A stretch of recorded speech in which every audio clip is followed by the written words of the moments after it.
Vida de los santos del Van Buller, 19 de septiembre, San Teodoro, arzobispo de Canterbury.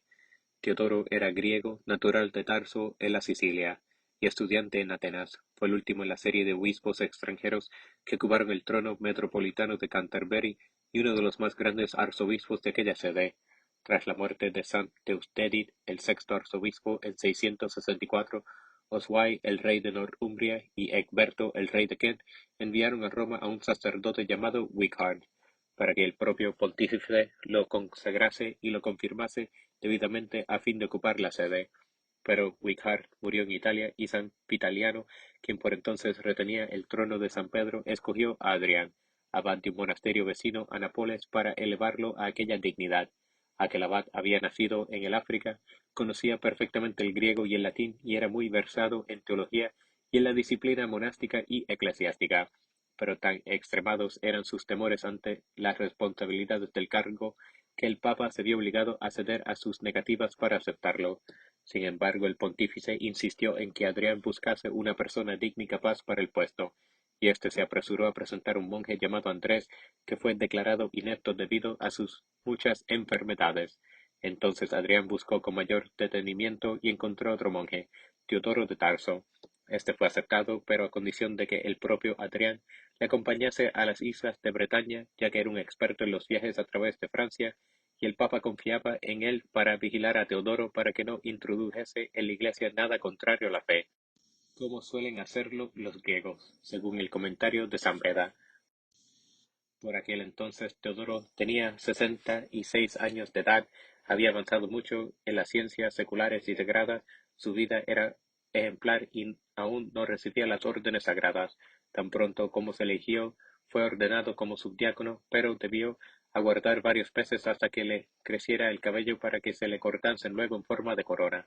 De todo acuerdo con la costumbre romana, pero este dato se puede pensar que Teodoro había sido hasta entonces monje en alguna de las órdenes de Oriente, donde los religiosos llevaban el cabello corto y que su promoción requirió lo que hoy podríamos llamar un cambio de rito.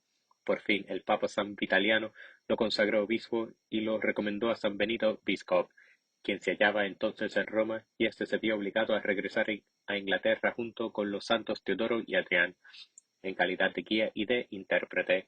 Los tres partieron el 27 de mayo de 668 por mar hacia Marsella y de ahí por tierra hasta Arles, donde fueron cordialmente acogidos por el arzobispo Juan. Teodoro pasó el invierno en París con San Agilberto, quien había sido obispo de Wessex, y pudo informar con conocimiento de causa al nuevo arzobispo sobre las circunstancias y necesidades de la iglesia de la que iba a hacerse cargo, al tiempo que le enseñaba las primeras nociones de la lengua inglesa.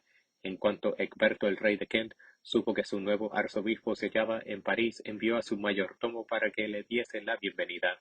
Este condujo a Teodoro al puerto de Cuentavic, que ahora se llama Saint-José-sur-Mer, donde éste cayó enfermo y debió permanecer durante algún tiempo, pero tan pronto como comenzó a restablecerse se embarcó con San Benito Biscop y tomó al fin posesión de su sede de Canterbury el 27 de mayo de 669, justamente un año después de haber partido de Roma. Entretanto, San Adrián se había quedado en Francia. Teodoro inició sus tareas con una visita general a las iglesias de la nación inglesa tan pronto como pudo acompañarle el abad Adrián. En todas partes fue bien recibido, escuchó con atención lo que sus fieles tuviesen que decirle, habló para enseñar las reglas morales más simples, confirmó la disciplina de la Iglesia para la celebración de la Pascua e introdujo el canto romano en los divinos oficios, hasta entonces practicado en muy poca de las iglesias de Inglaterra, aparte de la de Kent. También estableció otros reglamentos relacionados con el servicio divino, combatió los abusos e impuso reformas para eliminarlos, y ordenó a obispos para enviarlos a los lugares donde se necesitaban. Cuando visitó la Northumbria tuvo que entendérselas con las dificultades que habían surgido entre San Wilfrido y San Chad, los dos obispos que reclamaban sus derechos sobre la sede de York. El arzobispo Teodoro juzgó que Chad había sido indebidamente consagrado, lo cual acabó por admitir este antes de retirarse voluntariamente a su monasterio de Lastingham. Poco después, al morir el obispo de los Mercianos, Teodoro elevó a Chad a la sede vacante. San Wilfredo fue confirmado como el verdadero obispo de York con el apoyo de todos los partidarios de una política favorable a Roma, cuyo antagonismo con los elementos celtas de Northumbria fue la causa principal de que el Papa enviase a San Adrián a Inglaterra junto con San Teodoro. Por este se las arregló para penetrar hasta el baluarte de la influencia celta en Lindisfarne, donde consagró la iglesia en honor de San Pedro. Se afirma que durante aquellas jornadas impartió órdenes para que cada uno de los jefes de familia dijese a diario, junto con todos los miembros de la misma, el Padre Nuestro y el Credo. Teodoro fue el primer arzobispo al que obedeció toda la Iglesia de Inglaterra, el primer metropolitano en las islas de Bretaña, y su fama llegó hasta los rincones más remotos de aquellas tierras. Muchos estudiantes se reunieron en torno a aquellos dos prelados extranjeros que sabían griego y latín, puesto que los propios Teodoro y Adrián impartían enseñanzas sobre las escrituras e instruían en las ciencias, particularmente en la astronomía y en la aritmética, así como componer versos latinos. Muchos de sus alumnos más aprovechados llegaron a utilizar el griego y el latín con tanta facilidad como su propia lengua. Desde que los ingleses pusieron pie en las islas no hubo tiempos tan dichosos como los del gobierno episcopal de San Teodoro. Dice San Beda que por aquel entonces los reyes llegaron a ser tan poderosos y valientes que ninguna de las naciones bárbaras osaba atacarlos, mientras que los súbditos de los reyes eran tan buenos cristianos que sólo aspiraban a conquistar la paz y la felicidad del reino de los cielos, que últimamente se les había presentado en una nueva forma. Todos los que querían aprender encontraban quien los instruyera. A la sede de Rochester, que desde muy largo tiempo atrás había estado vacante, Teodoro le dio un obispo en la persona de Puta y autorizó la inclusión de toda Wessex en la sede de Winchester. Después, en 673, convocó al primer Consejo Nacional de la Iglesia Inglesa en la localidad de Hertford. Acudieron a aquella asamblea vice-obispo de los Anglos del Este, Putá el de Rochester, Eleuterio obispo de Wessex, Winfrido el de los Mercianos y los representantes de San Wilfrido. San Teodoro, que presidía el acto, les habló de esta manera: Os rogamos, muy amados hermanos, que por el amor y el temor de nuestro divino Redentor, lleguemos a tratar todos en común los asuntos relacionados con la fe y que están encaminados al fin que ha sido decretado y definido por los santos y venerables padres y que es hacia el cual todos debemos mirar invariablemente. Después de aquel concilio escribió un libro de cánones eclesiásticos, entre los cuales decataban 10 particularmente importantes para Inglaterra. El primero establecía que la Pascua debía observarse en todas partes el domingo siguiente a la fecha en que aparece la luna llena, antes o después del 21 de marzo, de acuerdo con las ordenanzas del Concilio de Nicea y en contra de los celtas recalcitrantes. Otros de aquellos cánones consolidaron en Inglaterra el sistema diocesano común de la Iglesia. La adopción de los reglamentos por parte de los obispos pueden considerarse como el primer acto legislativo, eclesiástico o civil para todo el pueblo inglés. Entre los cánones figuraba uno que convocaba a un sínodo anual de los obispos, que deberían reunirse cada 1 de agosto en Closvejo.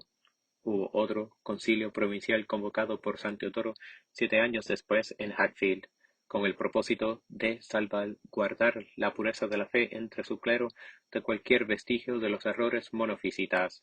Luego de discutir la teología del misterio de la Encarnación, los miembros del concilio expresaron su adhesión a los decretos de los 5 concilios ecuménicos habidos hasta entonces y condenaron las doctrinas herejes.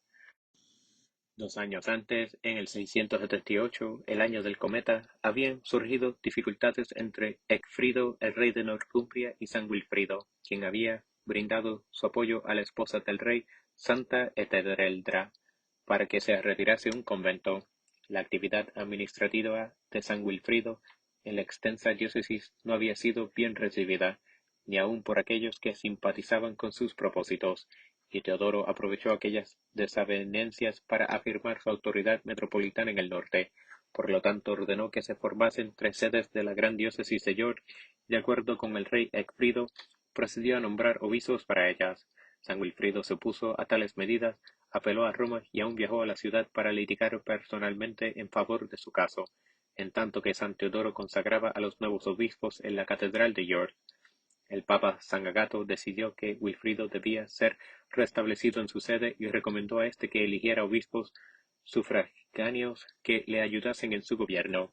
Sin embargo, el rey Efridio se negó a aceptar la decisión del Papa, alegando que en todo el asunto se había recurrido al soborno y a fin de cuentas, Wilfrido partió al exilio, circunstancia que aprovechó el santo para evangelizar a los sajones del sur.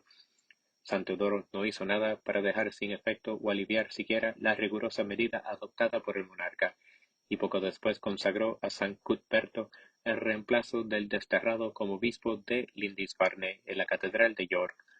Pero si acaso fue culpable de alguna injusticia en aquel caso, no pasó mucho tiempo sin repararla, puesto que San Teodoro y San Ercongualdo se entrevistaron con Wilfrido en Londres. Hubo una completa reconciliación y éste aceptó hacerse cargo de nuevo de la diócesis de York, que ya había quedado muy reducida. San Teodoro escribió al rey Ethelred de Mercia y al rey Aldfrido de Northumbria para recomendar a San Wilfrido, así como a Santa Efleda, la aldesa de Whitby, y a otras personas que se habían opuesto a Wilfrido o que eran parte interesada en el asunto de su reposición. Las mejores obras de San Teodoro se desarrollaron en la esfera de sus actividades como organizador y administrador. El único trabajo literario que lleva su nombre es una colección de normas disciplinarias y cánones, llamada el Penitencial de Teodoro, y tal vez no todo es de él. Suele decirse que fue San Teodoro de Canterbury quien organizó el sistema parroquial en Inglaterra, pero eso no puede ser cierto, ya que entre los ingleses dicho sistema llegó a establecerse con mucha lentitud al cabo de muchas dificultades y esfuerzos que no hubiese podido realizar un solo hombre. Lo que sí hizo en los 21 años de su episcopado fue transformar la Iglesia de Inglaterra, que no era más que una misión dividida y sin verdadera cohesión, en una verdadera provincia de la Iglesia católica debidamente organizada, separada en diócesis que consideraban a Canterbury como su sede metropolitana. El trabajo que realizó llegó a subsistir como un monumento a su memoria durante 850 años y hasta hoy es todavía la base en la organización jerárquica para la Iglesia de Inglaterra. Murió el 19 de septiembre de 690 y fue sepultado en la iglesia de la Abadía de San Pedro y San Pablo en Canterbury, de manera que el monje griego quedó enterrado junto a su primer predecesor, el monje romano Agustín. Para decirlo en pocas palabras, escribe San Beda, las iglesias de Inglaterra prosperaron más durante el pontificado que todo lo que habían progresado antes, desde su nacimiento. Mientras que Stubbs dice lo siguiente: es difícil, cuando no imposible, estimar la deuda que Inglaterra, Europa y la civilización cristiana tienen con San Teodoro por el trabajo que realizó. Eso es lo que no se ha olvidado, y hoy se celebra su fiesta en 6 de las diócesis de Inglaterra y en las congregaciones inglesas de benedictinos.